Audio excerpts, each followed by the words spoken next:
Welcome to the pre-recorded lecture for this week of 18th September 2020. So let's continue with the discussion on gravity anomalies.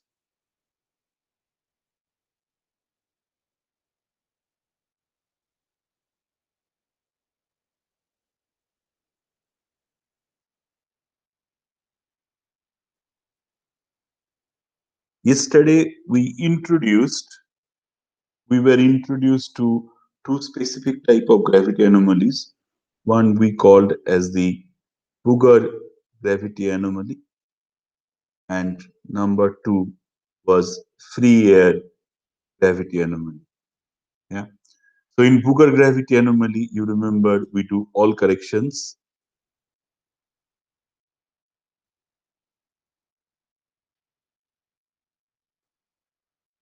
And in free air gravity anomaly, we do not do Booger plate correction. Okay. So today, the first thing that we are going to discuss is how this Booger gravity anomaly and the free air gravity anomaly can be used in determining Earth's structure. So we will start with something very simple. Let us imagine that,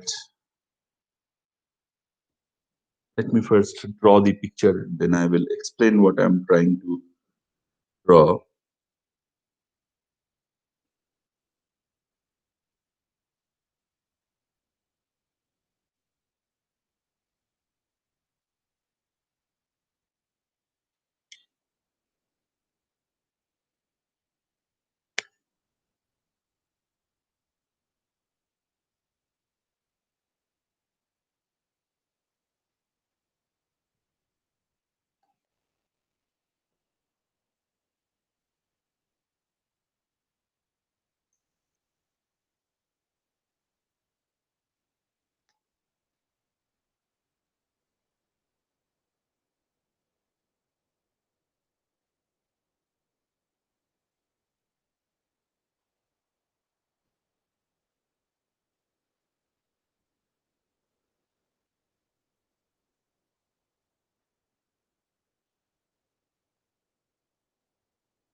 So what I have drawn here for you is a simple cartoon representation of a mountain. Okay.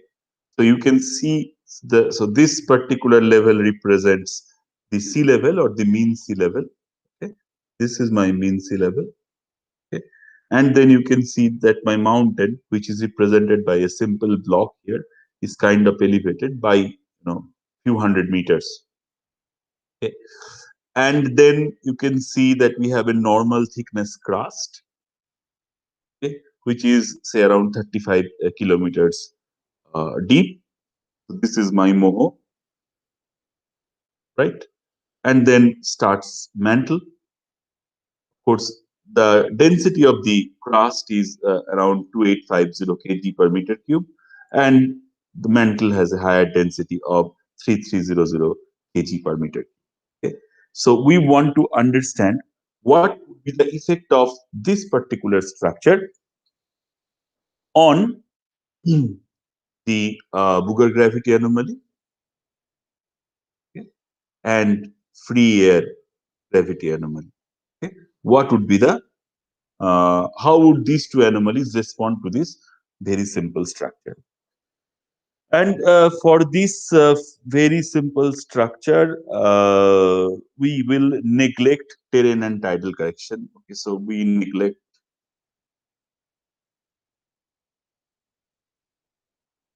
terrain,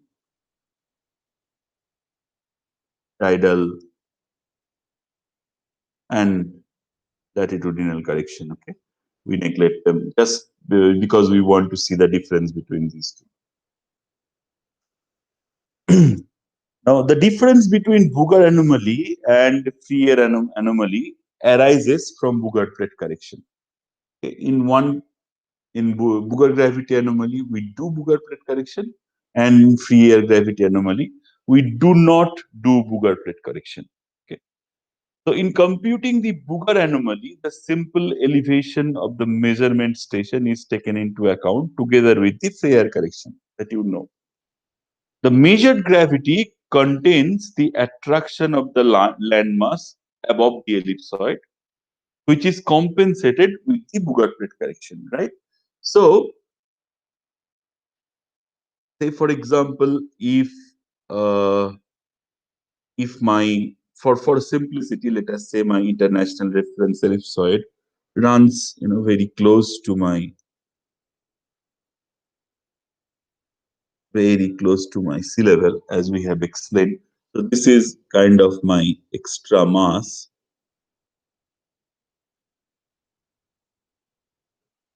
So the effect of this extra mass will be taken care of by the Booger plate correction.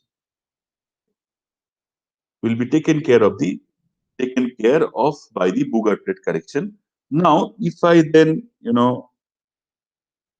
draw a corresponding figure, okay, here at the bottom, okay, what and then say we are drawing here in a y-axis delta G, which is my gravity anomaly.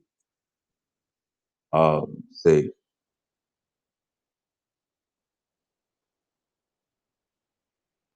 100 milligal, 200 milligal, 300 milligal. This is delta G expressed in milligal. Okay. So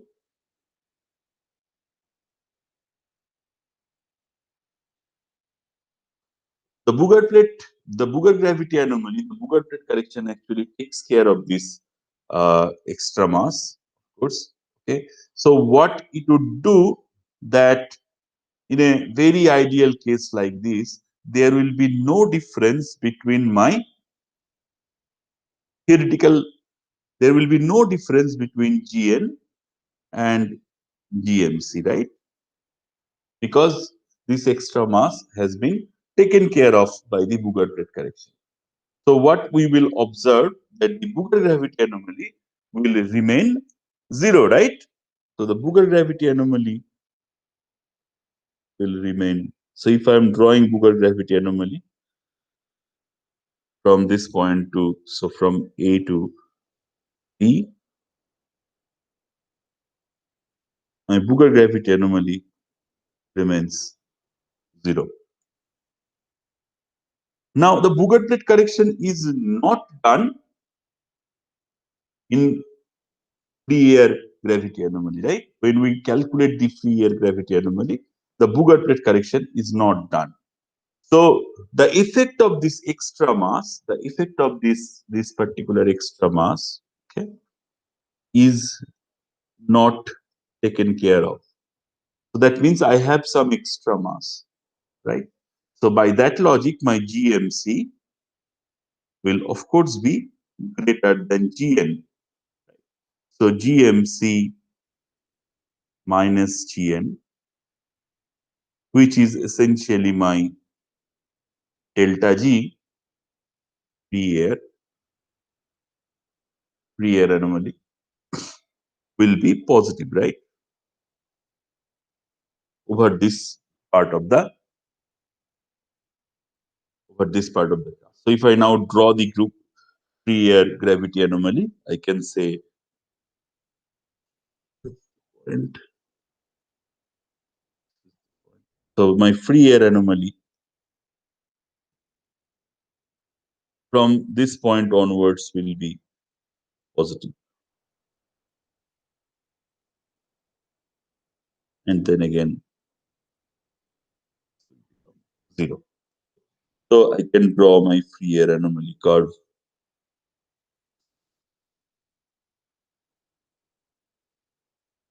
So remember that in this particular example of the mountain, we are not considering any mountain route. So if I am not observing any mountain route, if there is no concept of mountain route, what I am seeing that my Booger gravity anomaly remains 0 throughout the section from A to B. Okay. But my free air anomaly is actually slightly positive when it goes across the mountain. Okay. So this is my first example. Now let us go to my second example and let's make the thing bit more uh, complicated. And let's consider the root of a mountain. Okay. So let me first draw the picture and then I will explain how the Booger gravity anomaly and the free air anomaly would respond. Okay.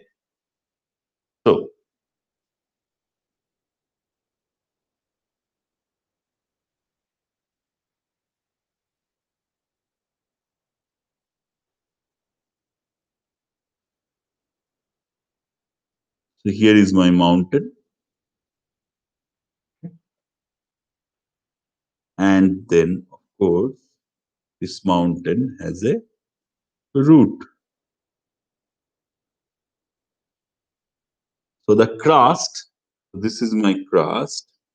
The crust is actually thickened beneath the mountain, right? So this has a density of my crust has a density of 2850 kg per cube. And then, of course, here is my mantle.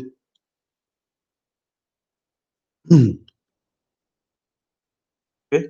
And we see here density of 3.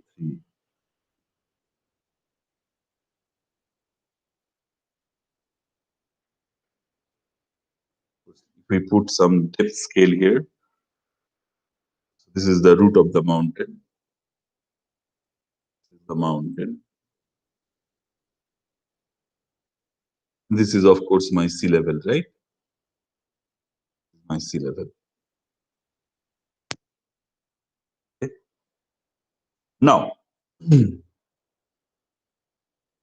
let's say this is my depth scale. So let's put some depth. This is 0, 20, 40 in kilometers. Okay.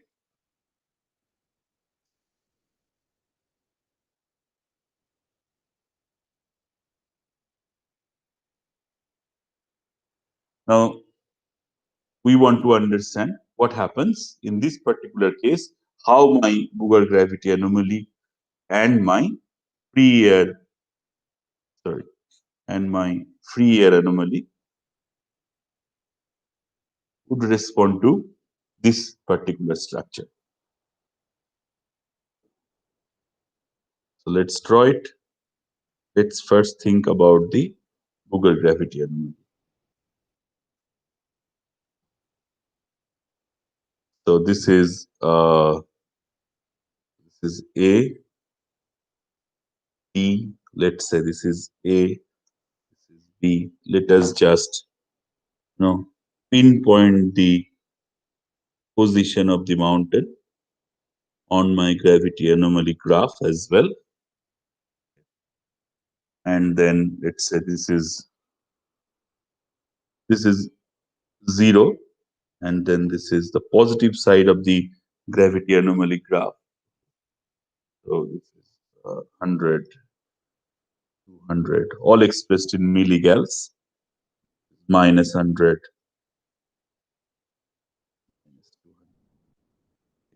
Now we explained yesterday that because of the presence of this particular um, root, okay, there is a mass deficit. Okay, why there is a mass deficit? Because you know, if you ask me the here a low density material is actually replacing the high density material. So this part of the root would have been with 3300 kg per meter cube density, so higher density material. But because of the presence of the root, this particular material is kind of, you can imagine that this is replaced with a low density material. So the effective density here will be reduced, right? So that is what we call as mass deficit. So we want to see how this mass deficit will be responded by or reflected in the Booger gravity anomaly first. So let's try to understand that.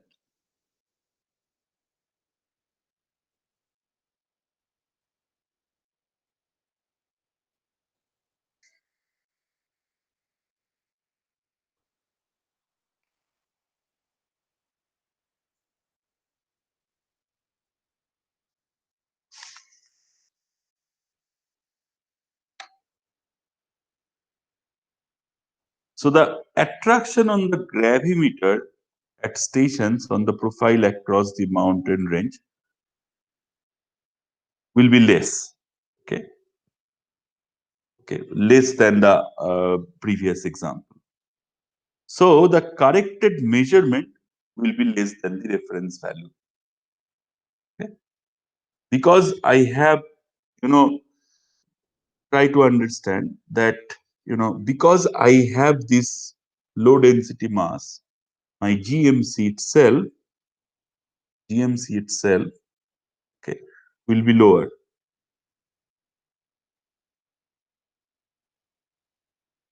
right? Simply because the G value, whatever, if I take here, if I do my GM, if I calculate my GM here, that will be lower than the other earlier example that I had given, which did not have this root. Okay, simply because the root essentially decreases the value of GM. So the GMC, okay, after doing all the corrections, yeah. So the Booger, after doing all the corrections, the GMC will be less than GN, right? So the Booger gravity anomaly immediately above the root, okay, will be negative, right? The Booger gravity anomaly immediately above the root will be negative. So we let us try to draw that. So it will start being negative little bit. I mean, because of the presence of this mass, uh, perhaps this was zero at a further distance. Okay? And then as soon as it starts hitting the, so let's draw Booger gravity anomaly with color black. As soon as it starts hitting the mountain, because of the presence of the root, Booger gravity anomaly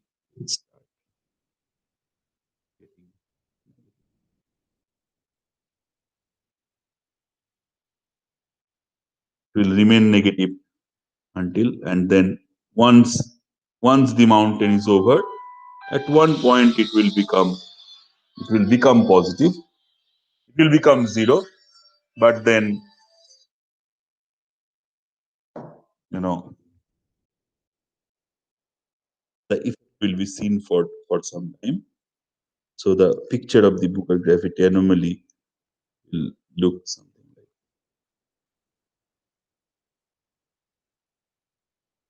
that. So this is my Booker gravity.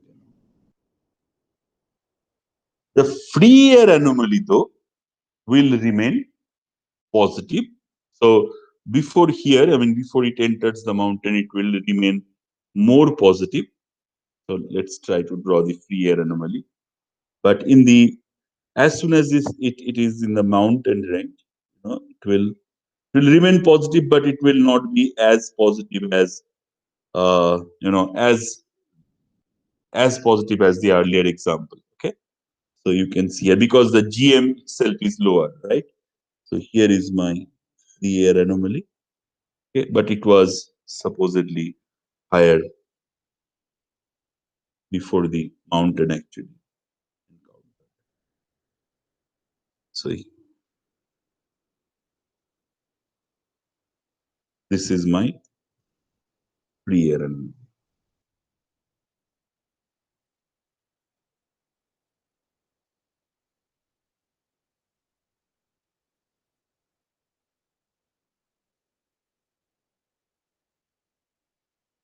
Okay, this this is how the Booger gravity anomaly and the free air gravity anomaly responds if we have a root attached to a mountain and if we don't have a root attached to a mountain. Now, let's talk about another important concept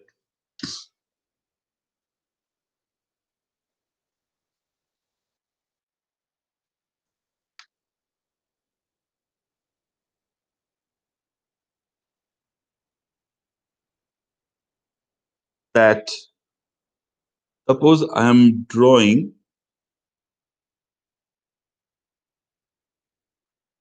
gravity anomaly, be it free air gravity anomaly, be it Booger gravity anomaly, whatever. Okay.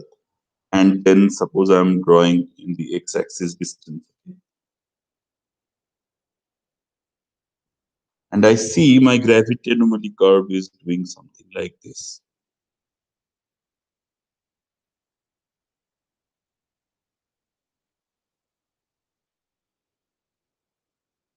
So the way I can describe this curve, that there is perhaps a regional increase in my gravity anomaly. There is a regional increase in my gravity anomaly, and there are some local changes. Okay, there are some local changes. So this eyeball estimation of the overall trend of the gravity anomaly. Okay, the eyeball estimation of the overall trend of the gravity anomaly is called regional gravity anomaly, regional anomaly,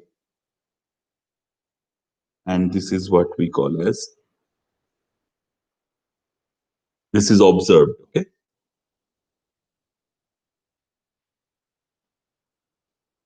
observed gravity anomaly.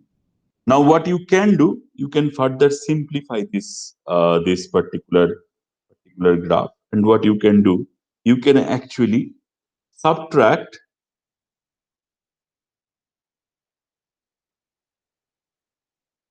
okay, observed.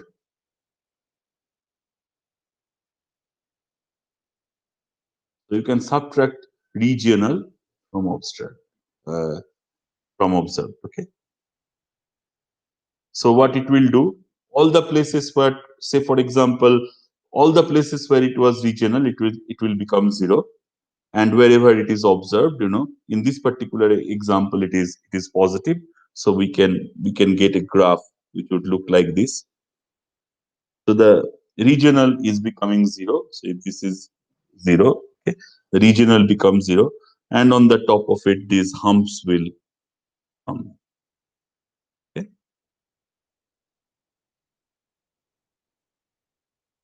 So this is what we call as, this is again regional at 0, and this is what we call as residual.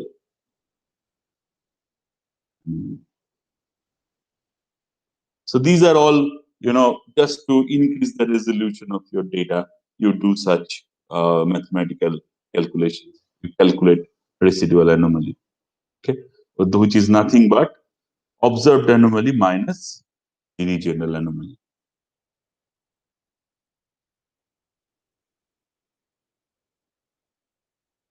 Now,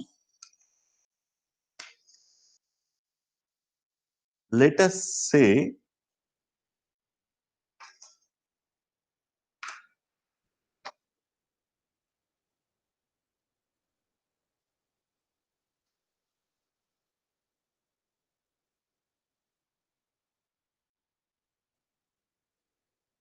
This is my ground surface. Okay. This is my ground surface. And there is one spherical ore body. Yeah, this is a spherical ore body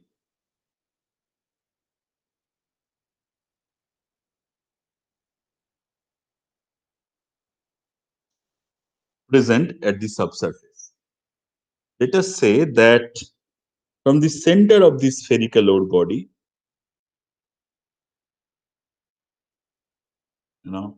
the ground surface is at a depth of Z. Okay. Now let us say that I have my gravimeter here. Here is my gravimeter.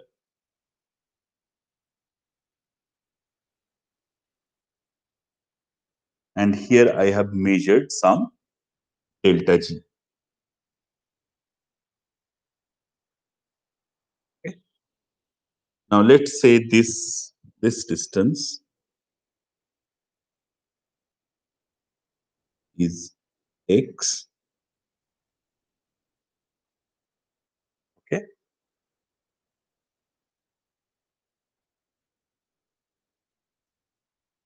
And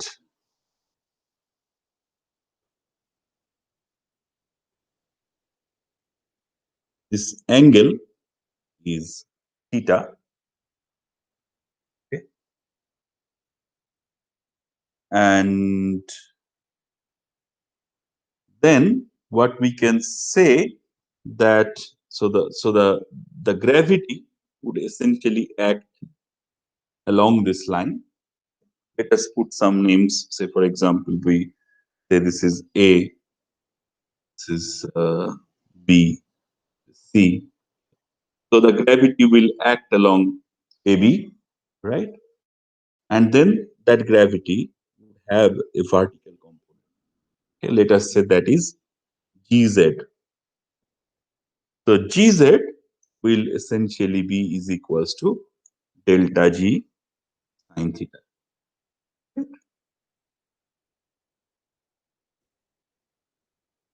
So we can write down that GZ is equal to delta G sine theta, which can be further, you know, uh, further simplified as G m by r square. That is what I am replacing for delta G. And sine theta, I am saying is equals to Z by small r. Okay. So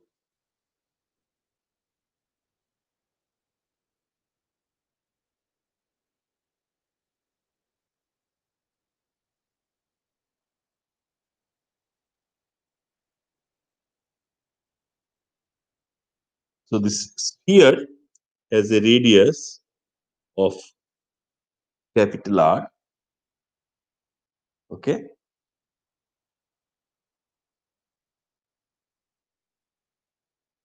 And let us say this distance is small r, right? This distance. AC is small r. Okay. So now this capital M we can write down as 4/3 pi r cube, right? Into delta rho. Now what is delta rho? Delta rho is equals to, suppose if the density of this mass is rho1 and the density of the surrounding is rho2, then delta rho is equals to rho1 minus rho2, right? So the philosophy is, say for example, how we have calculated G? We have calculated G by G m by r square, right?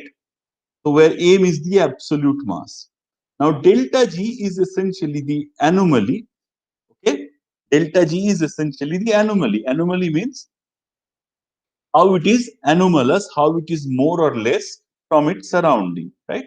So here we can essentially, uh, you know, replace m with, mass increase, mass difference, right? So the mass difference is essentially expressed by 4/3 pi r cube. That is the total volume of the sphere multiplied by delta rho. Delta rho is nothing but the density difference. Okay. So if we just put that here, okay, we will find out delta G Z, that is the vertical component of my gravitational acceleration, is equals to 4/3 pi G, 4/3 pi G delta rho r cube, and then we can write down Z by Z square plus x square to the power 3 by 2, right?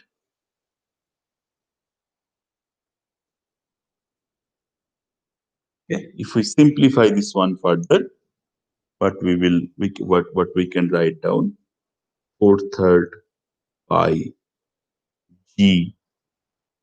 So this is constant, as you can see, and then delta rho r cube by Z square into 1 by 1 plus x by z square whole to the power 3 by 2, right?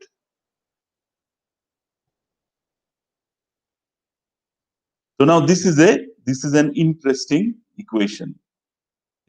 You can see here this part is constant.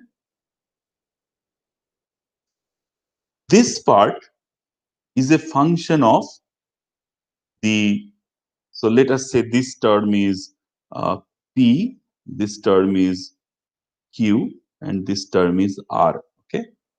Now what we can observe, that P is constant, Q is a function of the ratio between R by Z. Okay. Now what is R? R is the radius of the sphere. That means how large or how small this body is. And Z is the distance between the surface, the ground surface, and the center of the sphere. Right? So if R increases, my delta Z increases. But if Z increases, delta Z decreases. Right? And now let us look at this term R, and let us say x is equals to 0. Let us say x is equals to 0. Then R becomes 1, as you can see. Okay? R becomes 1. Okay?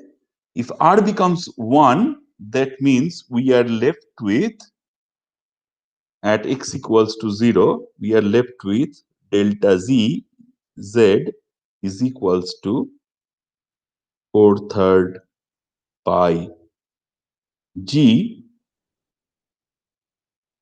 delta rho r cube by Z square. Okay? Now you see that this is independent of x, right? Because x is gone. So now, so the Gz at x equals to 0 means if I bring my gravimeter just immediately above, okay, that is where it becomes 4/3 pi g delta rho r cube by z square. Okay, and as we move and as x increases, okay, so as we move either this side or this side, the delta z essentially decreases. So how will my delta z versus, now if I try to draw delta z versus distance curve, we can say, so this is immediately above the spherical body. That is where my delta z will be maximum, right? And that will be expressed by this term.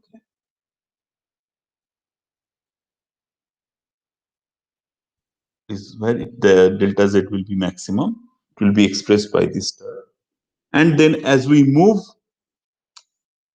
away from the center, the value will slowly decrease on both sides, right? Will it ever be zero? Yeah, at x equals to infinity, it will be zero. But then, for all practical purposes, we can say it will become very close to the zero line after a while. Okay. So my graph immediately above this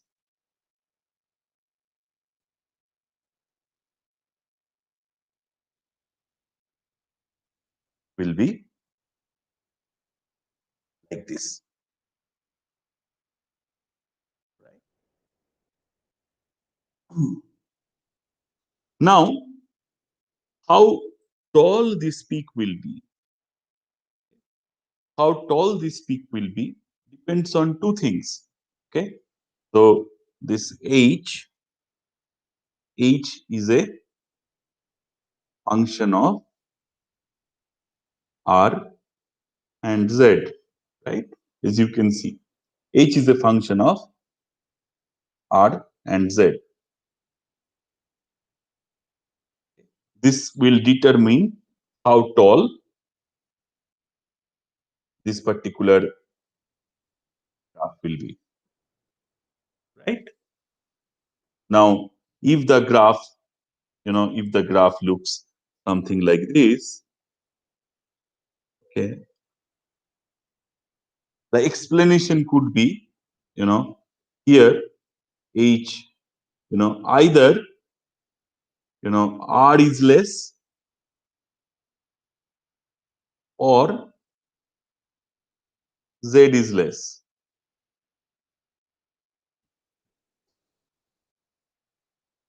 or either r is less or z is more, okay, or both of them. We don't know. Okay, but definitely we can say that one of them is actually either r is less or z is more. The graph looks like this. So by looking, so as I explained before, as I told you before, that this sort of uh, distinction is very difficult only from solely from the gravity technique. Then you will need to have the help of other techniques to constrain this body a bit better. So I have done this spherical object for you, and you will find in the book that there are few other bodies whose gravity anomalies are actually derived. Okay? So the first one is horizontal line element,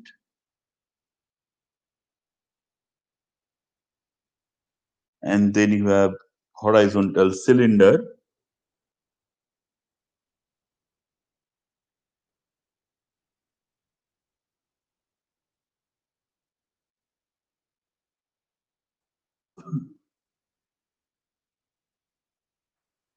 then horizontal thin sheet,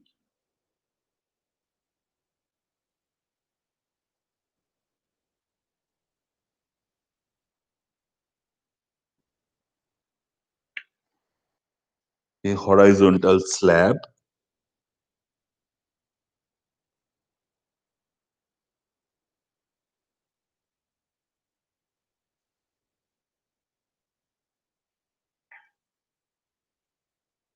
Yeah. So what we have just discussed is that we have a spherical object and how the gravity anomaly can be determined and how the shape would look like. So, but it might not be spherical. It can be a horizontal line element like a dike. It could be a horizontal cylinder.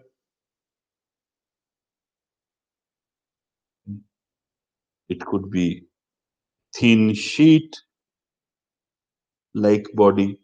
So my ore body has different type of shapes, or a slab. Okay. Slab means it has more thickness. Right. In all these cases, how bigravity anomaly will look like, their derivations are given in Lowry's book.